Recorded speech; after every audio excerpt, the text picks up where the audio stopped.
안녕하십니까, 유산함입니다. 오늘은 FOMC라는 어떻게 보면 주식시장에 가장 중요한 이벤트가 있는 날라서 이렇게 여러분들과 FOMC 전에 뭘 지켜봐야 할지 여러분들에게 알려드리기 위해서 간단하게 여러분들에게 알려드리는 영상을 하나 만들고 있습니다. 자, 일단 여러분들 오늘자 이야기를 하기 전에 일단 FOMC 멤버들은 결국 투표 아니겠습니까? 투표를 통해서 정책을 정하는데, 그래가지고 제가 이번 주에 있는, 사실 FOMC에 오늘 있는 FOMC의 인원들이 지금 현재 어떤 인원들이 어떤 생각을 하는지에 대해서 간단하게 정리를 해봤는데요. 블라드 총재와 존 윌리엄스 총재는 현재 매파의 선두자를 달리면서, 블라드 총재 같은 경우는 5.75까지 한마디로 금리 인상을 3번을 더 해야 된다라는 얘기를 하면서 가이던스도 주지 않아야 된다, 가이던스를 최대한 적게 줘야 된다라고 얘기를 했고요. 반대로 구울스비 총재, 이제는 사실 새로운 실권자로 떠올랐죠. 이제 부의장으로 이제 FOMC에 활약을 할 것으로 기대가 되고 있는데, 구울스비 총재 같은 경우는 은행권 위기가, 심지어 이거 FRC 터지기 전입니다.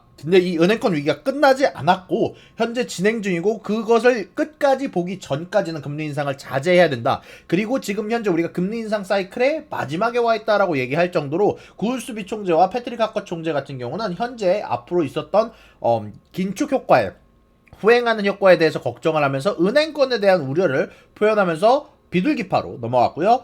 존 윌리엄스 총재 같은 경우는 블라드 총재와 같이 금리 인상을 좀 더 서포터한다는 입장으로 갔고, 그리고 재미난 건 여태까지 매파로 불리웠던 인원들이 의외로 중립으로 돌아선 경우가 좀 있었는데, 메스터 총재와 카시카리 총재 같은 경우는 여태까지 매파적인 발언들을 꽤 세게 하다가 최근 들어서 지금 금리를 조금 더 올린 뒤 일정 기간 동안 금리를 동결할 필요가 있다. 그리고 닐 카시커리 총재 같은 경우도 금융권 혼란이 지금 오고 있다, 인플레이션을 잡기 위해 할 일이 남아있지만 은행권 이야기도 문제가 있다라고 얘기를 하면서 사실 중립에 가까운 발언들을 둘이서 이야기를 하기는 했어요. 근데 여기서 중요한 건 말이죠, 사실 우리가 FOMC 회의록을 보더라도 사실 이 분위기가 양쪽으로 나뉘었어요. 분명히 보면은 만장일치로 25bp 올렸잖아, 그러면은 다 연준위원들이 매파적이었던 거 아닌가라고 생각하시는 분들이 있겠지만, 회의록을 보잖아요. 그럼 이번에 은행 문제로 인해서 많은 연준위원들이 고민이 있었고 금리 동결을 서포트한다는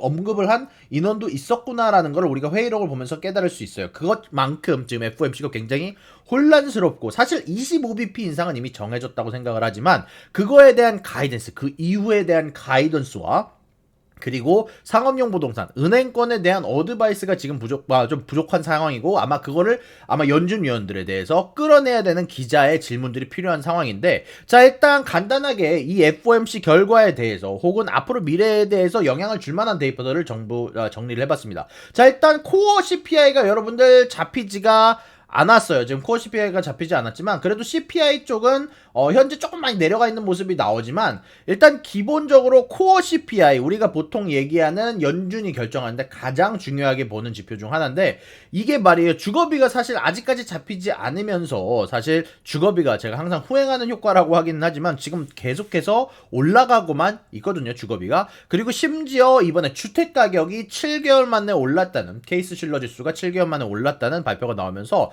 사실 이 코어 CPI, 주거비에 대해서 우려를 보는 사람들이 굉장히 많아지고 있어요. 그리고 중요한 건요, 코어 CPI는 여전히 0.4, 0.5%가 나오는 굉장히 높은 인플레이션을 자랑하고 있는 지표가 현재 진행 중입니다. 특히 서비스 쪽 지표가 아직 안 잡히고 있다라는 얘기들이 많이 나오고 있는데, 실질적으로 오늘 서비스 인플레이션 데이터가 나왔는데, 서비스 인플레이션 데이터라기보다는 서비스 제조업 서비스 지수라고 하죠. ISM 서비스 지수, 서비스 구매관리자 지수들이 나왔는데 생각보다 높은 수치가 나왔어요. 네, 그래서 그런 부분들이 여러분들이 생각을 해보셔야 될 부분이고, 그리고 이것뿐만이 아니라 사실 반대로 이제 연준이 금리 인상을 못하게 하는 요소도 있죠. 가장 중요한 요소 중 하나는 오피스용 부동산입니다. 지금 모든 은행들이 오피스용 부동산에 대해서 리스크를 줄이겠다, 포트폴리오에서 빼겠다라고 얘기를 하기도 했고요. 그리고 SVB나 크레딧 스위스, 팩 웨스턴, 웨스턴 얼라이언스, 퍼스트 리퍼블릭, 이런 쟁쟁한 은행들이 최근에 있었던 긴축으로 인해서 얘네들이 가지고 있는 채권 자산의 포트폴리오의 평가액과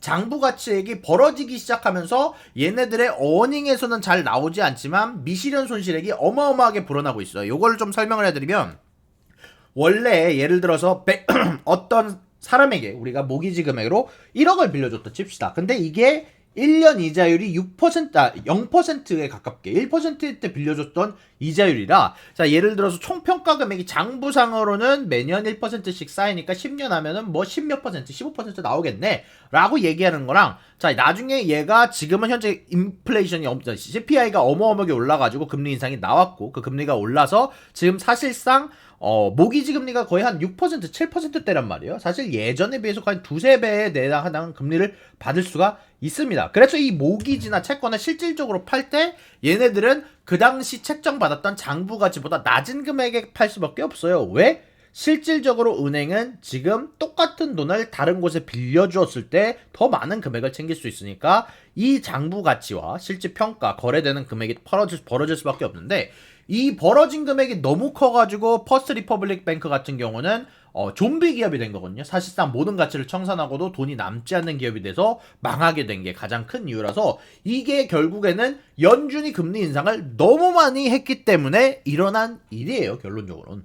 물론 제대로 된 투자를 조금 더 대비하지 못했던 게 은행들의 잘못도 굉장히 크지만, 그래서 여기까지 좀 얘기를 했는데, 일단 요거 말고도 오늘 나온 데이터 중에서도 재미난 이야기가 있었습니다. 오늘 나온 데이터 중에 사실 ADP 비농업 고용지수가 나왔는데, 사실 이게 인플레이션에 좋게 나왔는 대신에 경기 침체에도 좋게 나왔어요. 그래서 이거는 조금 약간 뭐랄까 불확실성을 늘려주는 데이터라고도 할 수 있겠지만, 일단 여러분 비농업 고용지수가 29만 6천으로 예상치의 2배에 해당하는 수치가 나왔는데, 이게 이렇게만 보면 야, 비농업 고용지수 좋아졌으면 경기 침체 멀어져서 연준이 금리 인상 더 하는 거 아니냐? 라고 물어볼 수 있겠지만, 사실 중요한 거는 이 안에 결국 이 데이터가 지금 사람들의 임금 상승을 가지고 왔느냐, 월급의 상승을 갖고 왔느냐인데, 재미난 건 이번 데이터가 발표될 때 월급의 인상치도 발표가 됐는데, 이게 전달에 비해서 상승치가 샤프하게 꺾었어요.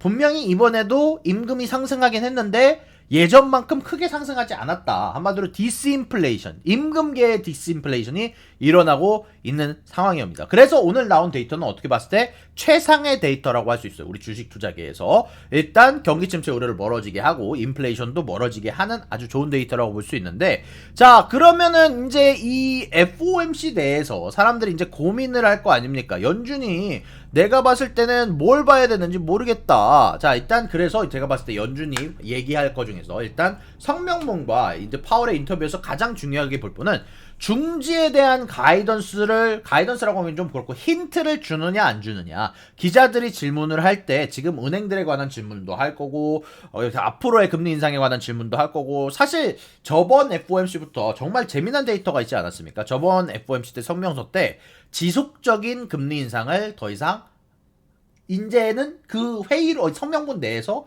쓰지 않게 바뀌었어요. 원래는 ongoing increase of rate라고 해가지고 지속적인 금리 인상이란 단어를 성명서에서 계속 쓰다가 저번 달부터 빠졌거든요. 그 이야기 자체가 지금 우리 모르겠다. 그리고 파월이 사실 최근에 젤렌스키를 따라한 코미디언 때문에 크게 혼났는데, 그 안에 내용을 들여다보면 파월이 거기에서 젤렌스키인 줄 알고 했던 내용들이 우리 아직 저희 내부에서도 가이던스를 정하지 못했습니다라는 내용이 있어요. 결론적으로는 아마 이 가이던스를 직접적으로 주지는 않을 거예요. 하지만 간접적으로라도 앞으로 굳이 금리 인상을 안 한다보다도 아마 제가 봤을 때는 금리 인상을 꼭 할 필요는 없다라는 방식으로, 사실 2006년에도 예전에 금리 인상을 하던 시기에도 똑같이 대응을 했었거든요. 인플레이션이 잡으려고 금리를 올렸는데 생각보다 잘 잡을랑 말랑 하니까 맨 처음에는 금리를 동결을 하려고 하다가 한 번 더 했고요. 사실 지금의 상황은 똑같죠. 그러고 나서는 금리 인상을 굳이 더 할 필요는 없을 것 같지만 아직 결정은 안 했다, 이런 식으로 얘기를 하면서 혹시 모를 사태를 대비해서 약간 건덕지는 남겨놨다고 얘기를 해야 되나요? 그런 식으로 아마 오늘 가이던스에 대한 표현을 할 가능성이 굉장히 높다고 생각을 하고, 그리고 사실 저는 그것만큼 중요하게 보는 게 이 나머지 두 가지인데, 앞으로의 은행 쪽의 안정성과 상업용 부동산에 대해서 어떻게 생각하느냐는 질문이 안 나올 수가 없다고 생각합니다. 지금 오피스용 부동산은 아까 말씀드리다가 말았는데 지금 현재 뉴욕이 17%에 가까운 공실률을 보여주고 있어요. 그리고 오피스용 부동산에 대한 대출이 갈수록 어려워지고 있고 값어치도 떨어지고 있는 상황이라서 지금 이 질문이 꼭 나올 거라고 생각을 하는데, 여기에 대해서 과연 연준이 그거 별일 아니다 라고 해서 시장을 안심시켜 줄 것인지, 혹은 여기에 대해서 그거 큰 문제다, 그래서 우리 고민하고 있다라는 거는 사실 주식시장에는 도움이 되겠지만 은행 쪽이나 리츠주한테는 도움이 안 되는 정보가 될 수도 있겠죠. 그리고 마지막은 연착륙 혹은 경기 침체에 대해서 어떻게 언급하느냐. 사실 저번 FOMC 회의록부터 연착륙의 가능성을 회의록 내에서도, 연준 내에서도 언급을 좀 크게 하기 시작을 했어요. 근데 그러다 보니까 이런 부분들에 대해서 경기 침체 우려를 좀 더 늘린다, 그럴 때는 주식시장에 안 좋게 흘러갈 가능성이 높다고 생각을 합니다. 결국 결론적으로는 제가 여기에서 가장 민감하게 반응한 섹터들을 고민을 해봤는데, 결국 은행 쪽과 채권 쪽이 저는 제일 가장 많이 반응할 거라고 생각을 합니다. 은행 같은 경우는 현재 경기 침체라고 생각을 해서 그런지 몰라도 일단은 은행 파산들이 솔직히 진행형이고요. 그리고 두 번째로는 미실현 손실액이 금리가 더 올라가면 올라갈수록, 긴축이 진행이 되면 진행될수록 더 미실현 손실액이 커질 수밖에 없기 때문에, 그리고 큰 미실현 손실액은 좀비은행 혹은 압류까지 일어날 정도로 지금 큰일이 진행 중이기 때문에 은행 쪽에서는 오늘도 크게 반응할 수밖에 없어요. 특히 웨스턴 얼라이언스랑 팩W는 금리 동결 힌트를 준다면 오늘 커다란 반응이 있을 수도 있고요. 만약에 금리 인상에 대한 힌트가 나온다면 또 다른 하락이 있을 수도 있다고 생각을 합니다. 채권도 똑같아요. 채권 같은 경우는